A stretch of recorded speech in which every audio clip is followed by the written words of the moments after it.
Hello everyone, welcome to a new episode of Touch My Clock, and today we're going to talk about James Bond. No, aliens. It's kind of like the James Bond theme tune, isn't it?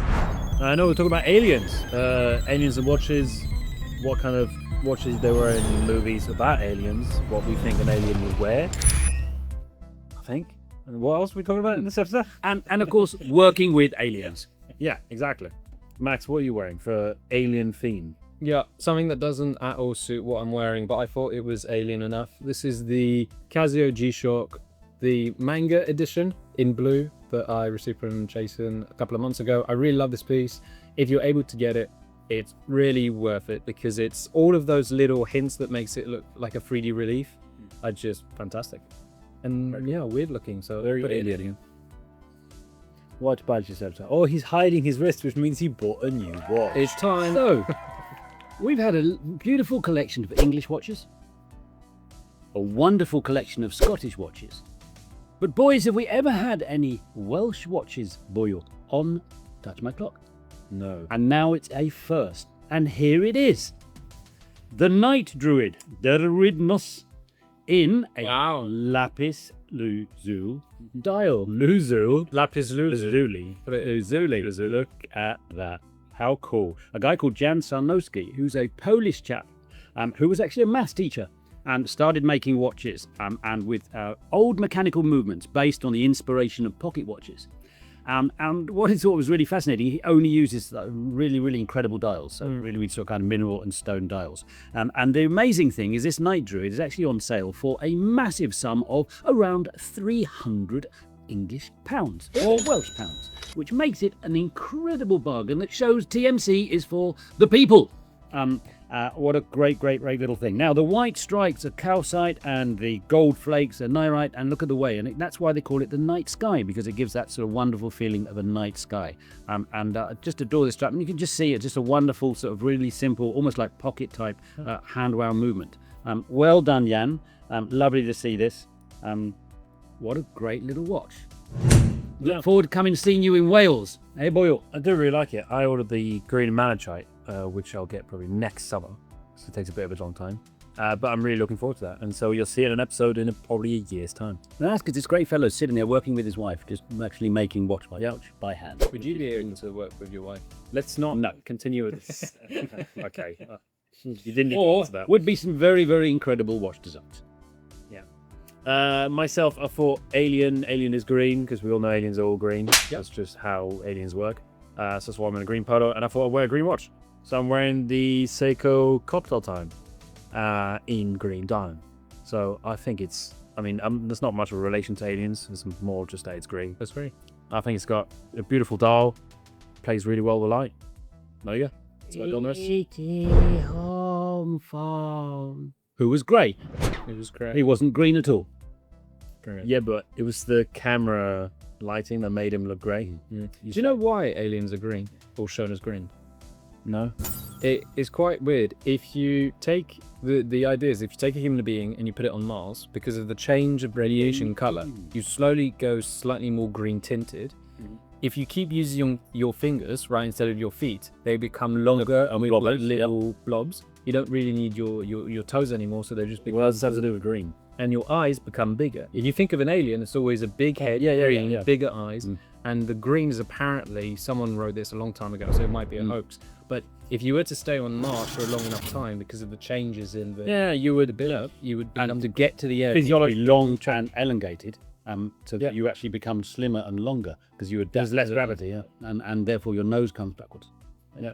So there we are. That's the origination of the alien, which we're looking to meet soon. This is a great horology episode, isn't it?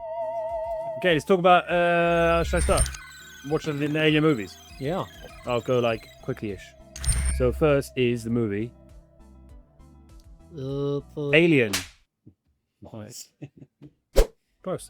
Sigourney Weaver wore, first of all, this one, which is a Casio F100. Well, it's two Casio F100s. This is not a real watch. This is a prototype made for the movie, and you can see it in a lot of scenes of the movie. I thought it was really funny. They just took two regular Casios F100s, just strapped them together, which they've done in a re-edition nowadays. You can see it online, and she was wearing that in the episode.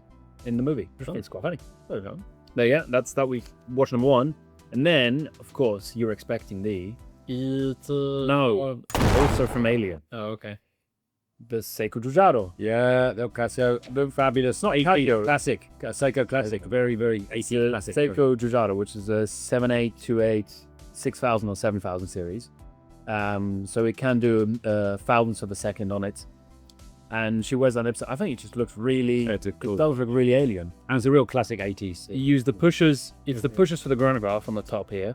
So it's probably good if you're like in a space suit, so you really need a lot of space. So that's how you can press them. And yeah, I think it's quite very alien in my opinion. Yeah. So there you go. That's what she wore in Alien.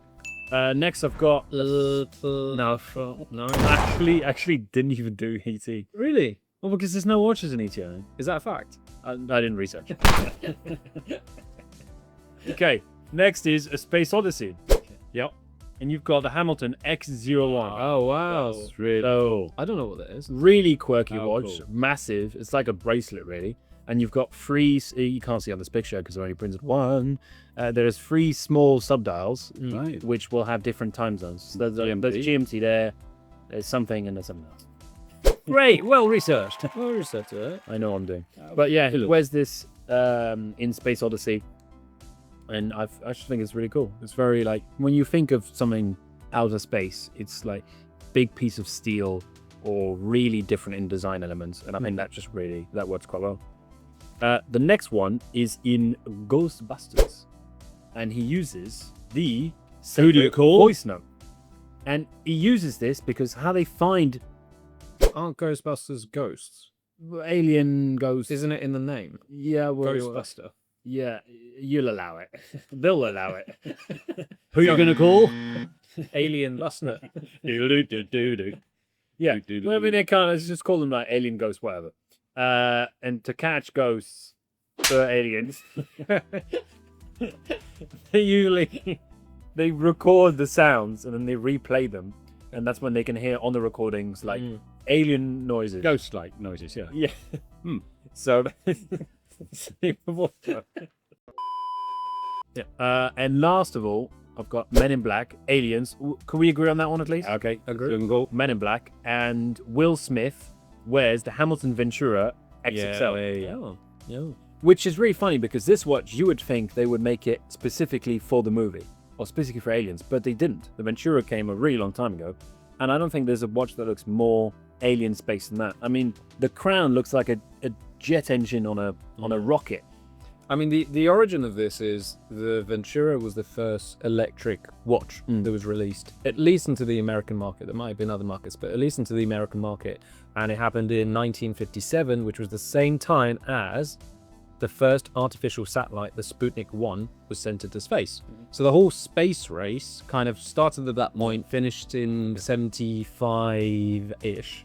And so this, for me, is quintessentially the most alien looking. Yeah, I think it's more space alien than that. Yeah. Jason, you're here to talk about a few modern examples. So let's give that a little bit of a push. Clearly, what's the really obvious one? The obvious one that pulls out there. It is indeed MB&F. I like the cut, which is Maximum Booster and Friends. I love the quote where it turns around and says, "A creative adult is a child who survived." And a wonderful, wonderful quote. They're tremendous looking watches, and actually what they make is they make machines. They make machines, and they just have that wonderful essence of kind of that whole robot alien space out there. So you know, they're way out there. Really, really cool. And what a great snippet if you had just a couple £100,000 to spare. Yeah, it's just it's cheap. I mean, I went to their store in Geneva. Oh, really? That's pretty cool. So they've got all their statues and big clocks over there, and I've tried some of their pieces, and yeah, they're big, but it's impressive. Do they feel wearable, or does it just feel like a big machine on the wrist? Well, I tried like the perpetual calendar, and it's massive. Massive. Like so I think if you've got the S01 that came out this or last year, I think that's way more wearable because it's in a small size. But most of their machines are. Yeah, they make table clocks as well, and they kind of other forms of stuff. They are amazing. They're like three-dimensional sculptures. Yeah. Like, if you wear on the wrist, I don't think you can just like not look at it. I think you'll be all day like this, go to work. It's very cool. There you go. So back to something slightly more affordable. Here's a couple of things that I think are knocking out our good old friend Jose at Isotope. And there's two watches that I think just hit the spot for this one. The first one is, of course, the NASA approved, out in space, the limited edition Isotope Hydria. That's going for around $1,000, which I think is incredible. And then the other watch, which may not have been designed as much, but the Of Me Jumping Hour. A truly fascinating looking watch. It just looks like a spaceship. That's a good. Yeah, it really just looks like a spaceship just about to fly off there. And I think that's just a wonderful and great watches, very affordable. But the thought into his design and his materials. I just love the jumping hour that this small disc turns around and then it will show you the hours on each indices. That thing will actually turn like an old dial phone. And I think I remember we talked to him at a British watchmakers event. And he said that he had to design every single one of the numbers. Yes. From, I can't remember where the reference was, but really cool. I'll give you that. And very cool. And then I guess finally, another tender bars on the British watchmaking scene. Look, it's an MB&F at the bottom there. Good old Schofield. That's his Obscura, the watch that he started, I think, in 2017. And he says his is perfected. If he didn't do any more watches, he said, I think he remember him saying he could retire quite happily, but clearly he's not, and still creating some amazing pieces. But what an incredible watch, and that is got that little bit of that sci-fi inspiration, a little bit of lighthouse inspiration, a little bit of coastal inspiration, but certainly he's got his kind of sci-fi inspiration on all of his watches, and that truly is a really well-designed, stunning watch. It's a funny piece because there are a lot of elements into it. You could argue it's a bit overwhelming, but actually it quite unifies itself. It works well. Everything ties in together as one. Yeah, there's a lot of thought behind the design. It's really nice. Love it. So let's talk about all your friends then. My friends are all dead. They're all vintage pieces. Now, it's a bit tricky to get a lot of vintage pieces that are in the alien theme. I wanted to get alien rather than sci-fi. So we talked about the Hamilton Ventura, but I think it'd be good actually to talk about Nike. So Nike produced a series of watches Which he hasn't printed. I haven't printed. So It's going to appear here. I've been harassed about my research and he hasn't printed it. Yes. Looks incredible. It looks pretty. Wow. I mean, Don't touch my bits of paper. let me find a piece of paper. Are you going to draw it? I'm gonna draw. So Here we go. It's a TMC first. Actually, no, you drew a G-Shock one. I did draw a G-Shock once. Oh, of course. Yeah, oh, straight away. Yeah, that Nike watch. pretty good. It looks like a snake. So I'll show you guys both. It looks like Or a a sperm on, like a very, very fast sperm on. What? How? I was gonna say it looks like a Sputnik satellite, but anyway. Or peanuts with two hairs coming out of his head. If you did it this way, What hell's wrong with this episode? Alright. I knew there was something wrong. well, if you did it this way, it looks like a penis, but This is about horology. yeah. Anyway, great bit of graphic art. Yeah. This is So back to Nike. This is going terribly. This is going so bad. I can't show anything because I was just recognized the USB was corrupt and it seemed to only have exported or saved half of the. Okay, so let's go and talk about Oakley then. What's my favorite alien? Which is And now we're going to talk about our favorite alien watch. Well, before that, the only one I can talk about. So I'll show on screen a couple. The Nike Triax, everything from the Oakley range, which is really distillating the Y2K era. And finally, you've got Pierre Cardin, which is really interesting. They produced a lot of watches. It was called the Espace collaboration with Jaeger LeCoultre. It was inspired by the flights by Yuri Gagarin, and they're really fantastic pieces. And I hope one day you guys get to see them. But the watches I did want to actually talk about, because it's not near vintage yet, but we'll get to that point. Is that a phone? So Louboutin is really interesting. Louboutin's watches will become iconic at some point, and they're very, very inspired by the sci-fi and the alien aesthetic, etc. On the phone one, it was very interesting. It was, what's the Mon watch? And the Mon watch is the phone. that's true. Right? Theoretically, you could just say you need a watch. You could just you always phone and deal with the time, and you're fine. So what he wanted to do was design an accessory that was a timekeeping accessory that you would actually put around your phone, which I find quite. I think that's genius. Great, mate. And then the last one, or the first one, is the whole DB28 range is a fantastic range from the front to the back. It's got just little hints of sci-fi and space into them. Future classics, for sure. I loved all of your choices, Max. Really fascinating. Thanks for that. So after that disastrous of a section, should we talk about like what an alien would wear? Is that what it is? Or an alien watch? Did you print that at least? Yeah. Okay, so That one I printed. that's fine. Okay, so what would an alien wear? Would you like to redeem yourself, Max? I think it's time. I think it's time to redeem myself. Now, would an alien have a wrist? Yes. Maybe. But maybe not. And if he doesn't have a wrist? Gold chain. Well, funny you say that. Because this is what I'm picking. Okay. So, this is the most alien possible piece I think you can buy on Earth nowadays. This is the Daniel Arsham Hublot collaboration, and it's called the Arsham Droplet. Now, it's inspired by water, and that was the base inspiration, but to me, this is totally sci-fi. This is out of this world. I'd say it's pretty sci-fi. It's a microblaster titanium with rubber bumpers. It's 30 meter water resistant. It's full titanium. It's got 240 hours power reserve. There's only 99 pieces available, and they're at $88,000. But to be honest, $88,000.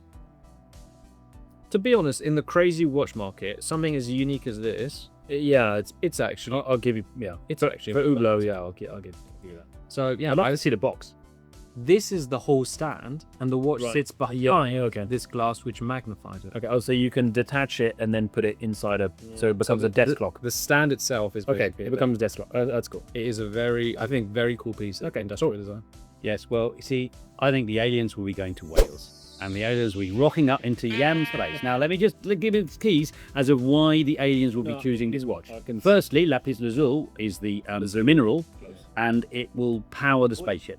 As a rare mineral, it powers the spaceship, and so therefore you've got to get this rare material from Earth. And secondly, if you look at the stars across the old night druid, you can therefore, these stars aren't in any random order, these stars are made as a map so that I can find my way home just by looking at my desk, and that's why Jan way ahead with it. And final one, the Welsh are basically like aliens. You can't understand them, so it's perfect. Yeah, it's From another world. Makes sense.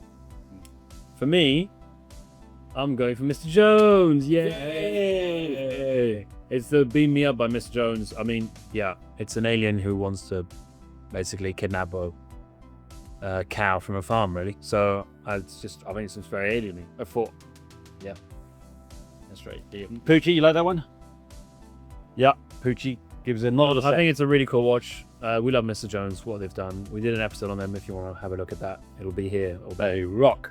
or somewhere in the channel. But this is a really cool watch they made, and the light actually goes around, and that gives you the arrows on the mids. Can't remember. And I think the dog or whatever that. it's a pig. Is it? Pigs in the space. That's a pig. Okay. Okay. Well, the pig gives you also the arrows of the minutes. Next episode, no more lemon. Yeah. Anyway. Yeah. That's my choice. Fabulous. So, out of this wonderful out of the world episode, thank you guys, and remember to like and to Subscribe. and to comment and We'll see you on another episode. What's the spot thing again? Probably. Oh, it's this. Yeah. nanu. I'm leaving. I'm leaving too.